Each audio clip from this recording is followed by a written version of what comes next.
Baik, assalamualaikum warahmatullahi wabarakatuh. Waalaikumsalam warahmatullahi Kami wabarakatuh. di, kami di sini dari kelompok kelompok berapa? Kelompok 6. Kelompok 6 akan mempresentasikan mengenai modul 13 yaitu menyempurnakan model desain kelas. Sebelumnya, perkenalkan nama saya Arya Fajar Ramdhani. Saya Nabila Prelia Nugraha. Saya Muhammad Afan Ramadhani Yurizia. Baik, kami akan memulai presentasinya. Dimulai dari rekan saya yaitu Nabila Prelia Nugraha. Baik, bismillahirrahmanirrahim. Saya akan menjelaskan tentang modul 13 menyempurnakan model desain kelas. Yang pertama itu tujuan. Setelah menyelesaikan modul ini Anda dapat memperbaiki atribut model domain, perbaiki hubungan model domain, memperbaiki metode model domain, deklarasikan konstruktor dari model domain, beranotasi perilaku metode, dan buat komponen dengan antarmuka. Selanjutnya di sini ada peta prosesnya. Di sini kita berfokus pada solution model.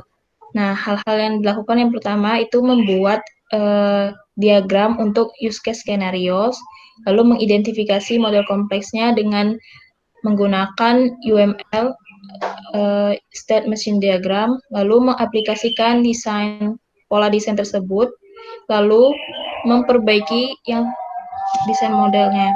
Selanjutnya memperbaiki atribut model domain. Atribut penyempurnaan mencakup hal-hal berikut. Yang pertama, menyempurnakan metadata atribut. Yang kedua, memilih tipe data yang sesuai. Yang ketiga, membuat atribut turunan. Dan keempat, menerapkan enkapsulasi.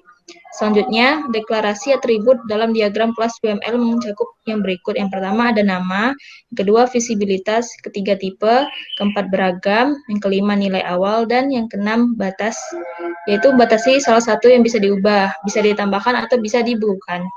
Selanjutnya di sini ada sintaks dari metadata atribut, bisa dilihat sendiri. Selanjutnya memilih tipe data yang tepat. Nah, memilih tipe data merupakan trade-off dari yang pertama transparansi perwakilan, yang kedua waktu komputasi, dan yang ketiga ruang komputasi. Selanjutnya memilih tipe data yang tepat. Untuk atribut sebuah nomor telepon ada string, yaitu tipe data ini memungkinkan memerlukan pemetaan antara representasi UI dan representasi penyimpanan database. Kedua, long. Tipe data ini menghemat ruang, tetapi mungkin tidak cukup untuk mewakili nomor telepon besar, seperti nomor telepon internasional. Yang ketiga, tipe data phone number. Diskusinya adalah objek nilai adalah kelas yang mewakili data telepon. Tipe data ini transparan secara representatif, tetapi membutuhkan pengkodean tambahan. Yang keempat, chart array. Tipe data ini mirip string dan tidak menambahkan nilai. Dan yang terakhir, integer array. Tipe data ini menghemat ruang, tapi tidak transparan secara representatif. Dan terakhir dari slide saya, yaitu membuat atribut derived. Pada analisis, Anda mungkin tidak mempunyai sebuah atribut yang bisa menjadi atribut derived dari sumber lain. Nah, ini ada contoh kanonik, ada yang berarti perhitungan usia seorang dari tanggal kelahirannya. Atribut derived ini mirip atribut turunan. Jadi di sini bisa dilihat gambarnya. Sekian dari saya, dilanjutkan oleh rekan saya.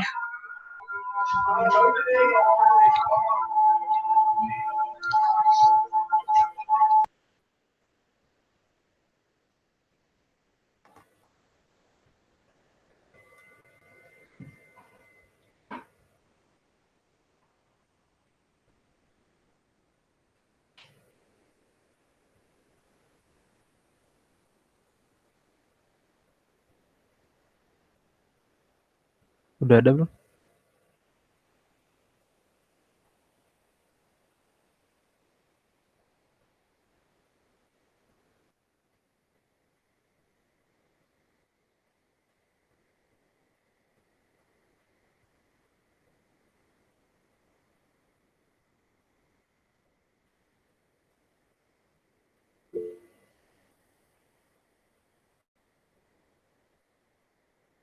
Baik, assalamualaikum warahmatullahi wabarakatuh. Di sini saya akan melanjutkan mengenai modul 13, yaitu menerapkan enkapsulasi. Langkah-langkah untuk menerapkan enkapsulasi yaitu yang pertama, menjadikan semua atribut itu menjadi atribut pribadi atau visibilitas. Yang kedua yaitu tambahkan metode pengakses publik untuk semua atribut yang sudah dapat dibaca. Yang ketiga yaitu tambahkan metode mutator publik untuk semua atribut yang dapat ditulis. Nah, ini merupakan contoh dari enkapsulasinya, di mana udah ada mutatornya dan asesornya di dalam atribut. Lalu penghilangan hubungan kelas. Nah, tidak ada perbedaan yang jelas antara analisis dan desain, terutama dalam hal pemodelan asosiasi kelas. Nah, desain ini biasanya membahas mengenai jenis, yaitu di mana ada 3 jenis, asosiasi, agregasi, dan komposisi. Yang kedua yaitu arah traversal, atau bisa disebut juga dengan navigasi. Yang ketiga yaitu asosiasi yang berkualitas. Yang keempat, mendeklarasikan metode manajemen asosiasi. Yang kelima yaitu menyelesaikan asosiasi banyak ke banyak. Dan yang terakhir yaitu menyelesaikan kelas asosiasi. Nah, ada 3 jenis hubungan, yaitu yang pertama asosiasi, yang kedua agregasi, dan yang ketiga komposisi. Hubungan ini menyatakan bahwa objek yang terkait entah bagaimana terikat pada objek yang aslinya, atau biasa disebut dengan atribut instance. Dan ada juga hubungan lainnya, yaitu ketergantungan, yang menyatakan bahwa satu objek menggunakan objek lain untuk melakukan beberapa pekerjaan, tetapi tidak ada atribut instannya dalam objek itu. Lalu ada yang asosiasi, saya jelaskan kembali, yaitu hubungan di OMJ halaman 537, yaitu hubungan semantik antara dua atau lebih pengklasifikasian yang menentukan koneksi di antara instance mereka. Nah, ini contoh dari asosiasinya. Lalu yang kedua yaitu ada agregasi, yaitu suatu bentuk khusus asosiasi yang menentukan hubungan seluruh bagian antara agregat keseluruhan dan komponennya. Menurut OMJ halaman 537. Nah, ini contoh dari agregasi. Yang ketiga yaitu komposisi. Nah, suatu bentuk agregasi yang mengharuskan turunan bagian dimasukkan paling banyak satu komposit pada satu waktu, dan bahwa objek komposit itu bertanggung jawab atas penciptaan dan penghancuran bagian-bagiannya. Nah, menurut OMG halaman 540. Dan ini merupakan contoh dari metode komposisi. Relasi dari metode komposisi. Lalu ada navigasi, yaitu panah yang menunjukkan arah traversal objek saat runtime. Nah, di mana terdapat 3 jenis panah navigasinya. Yang pertama yaitu hubungan implisit dua arah. Contohnya yaitu seperti gambar berikut. Dan yang kedua, hubungan eksplisit dua arah.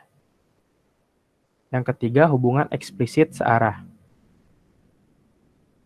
Nah, navigasi ini terkadang di dalam analisis Anda tidak mengetahui arah kemana perangkatnya yang perlu dinavigasi, asosiasi, dan yang lainnya. Nah, masalah ini harus diselesaikan dalam desainnya. Sebagai contohnya yaitu di gambar berikut ini. Baik, mungkin dari saya cukup sekian, dan presentasinya akan dilanjutkan oleh rekan saya. Selanjutnya saya akan mempresentasikan asosiasi yang memenuhi syarat. Di asosiasi satu ke banyak atau banyak ke banyak, hal ini sering berguna untuk bagaimana sistem mengakses Screenin, Bill. satu elemen di asosiasi. Ini ada contohnya. Selanjutnya metode hubungan. Metode asosiasi mengizinkan klien untuk mengakses dan mengubah objek asosiasi. Ada 3 kondisi, 1 ke 1, satu ke banyak, dan banyak ke banyak. Hubungan 1 ke 1 membutuhkan satu variabel instance. Ini contohnya. Nah, selanjutnya ada metode hubungan. Hubungan 1 ke banyak membutuhkan penggunaan koleksi. Selanjutnya penyelesaian hubungan banyak ke banyak. Mengatur hubungan banyak ke banyak merupakan tantangan, mempertimbangkan menggunakan persyaratan ini pada saat mendesain. Jika asosiasi banyak ke banyak harus diawetkan, Anda dapat sekali-sekali menambahkan kelas diantaranya yang mengurangi satu asosiasi banyak ke banyak menjadi 2 asosiasi, yaitu 1 ke banyak. Di sini ada contohnya. Selanjutnya ada penyelesaian asosiasi kelas. Kelas asosiasi hanya dapat ada pada model analisis, itu seharusnya diselesaikan menjadi kelas pemrograman pada desain. Selanjutnya ada menyelesaikan kelas asosiasi, atau kelas asosiasi dapat ditempatkan di antara dua kelas utama. Itu contohnya.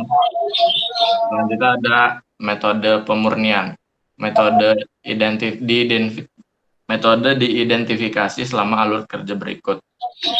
Itu analisis CRC yang menentukan tanggung jawab. Yang kedua ada analisis robustness yang mengidentifikasi metode dalam kelas layanan. Yang ketiga ada desain yang mengidentifikasi mode aksesor dan mutator untuk atribut dan asosiasi. Kemudian ada jenis metode lain yaitu manajemen objek, pengujian unit, pemulihan terbalik, dan operasi gratis. Baik, di sini saya akan melanjutkan presentasi yang telah rekan saya jelaskan. Yaitu selanjutnya yaitu metode pemurnian. Nah, berikut merupakan sintaks dari contoh metode pemurnian. Nah, ini gambar dari atribut dan sintaks-sintaksnya.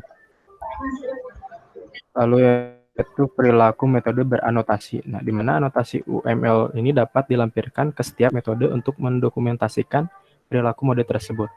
Nah, ini contoh dari metode anotasi dan sintaks, contoh sintaksnya. Selanjutnya yaitu mendeklarasikan konstruktor. Nah, konstruktor ini menginisialisasi objek dan sintaksis yang mirip dengan metode. Nah, di mana terdapat sebuah kelas diagram. Nah, ini contohnya yaitu customer, terdapat atribut, dan metode-metodenya yaitu konstruktor. Nah, terdapat konstruktornya. Selanjutnya yaitu meninjau sambungan. Nah, idealnya di model ini memiliki sambungan terendah ketika memelihara functional requirement dan non-functional requirement. Nah, ini contoh dari tinjauan sambungan. Selanjutnya yaitu meninjau kepaduannya. Nah, idealnya pada model itu seharusnya mempunyai kepaduan tertinggi. Nah, ini contoh dari lowernya. Nah, ini yang tertingginya, higher cohesion. Nah, selanjutnya itu membuat komponen dengan interface. Kelas-kelas ini dapat dikelompokkan menjadi komponen-komponen kohesif dengan interface yang ditentukan dan disediakan dengan baik. Nah, berikut ini merupakan contoh komponen-komponen dengan interface. Nah, interface itu biasanya ditandai dengan bulatan ini. Selanjutnya yaitu membuat komponen dengan interface. Nah, masih melanjutkan yang tadi, dan ini merupakan ilustrasi yang diimplementasikan interface-nya. Nah, ringkasan dari modul ini yaitu yang pertama, selama alur kerja desain, nah Anda ini harus memperbaiki model domain untuk mencerminkan paradigma implementasi. Lalu yang kedua, modul ini menjelaskan cara memperbaiki fitur model domain berikut dengan atributnya, hubungan, metode, konstruktor, dan perilaku metodenya dengan menggunakan anotasi. Nah, kelas-kelas ini harus ditinjau kembali untuk memastikan bahwa mereka ini dapat mempertahankan kohesi yang tinggi dan sambungan yang rendah. Nah, yang terakhir yaitu kelas ini dapat dikelompokkan menjadi komponen kohesif dengan antarmuka yang terdefinisi dengan baik. Mungkin cukup sekian dari kelompok kami. Mohon maaf bila ada salah kata. Wabillahi taufiq wal hidayah. Wassalamualaikum warahmatullahi wabarakatuh. Waalaikumsalam.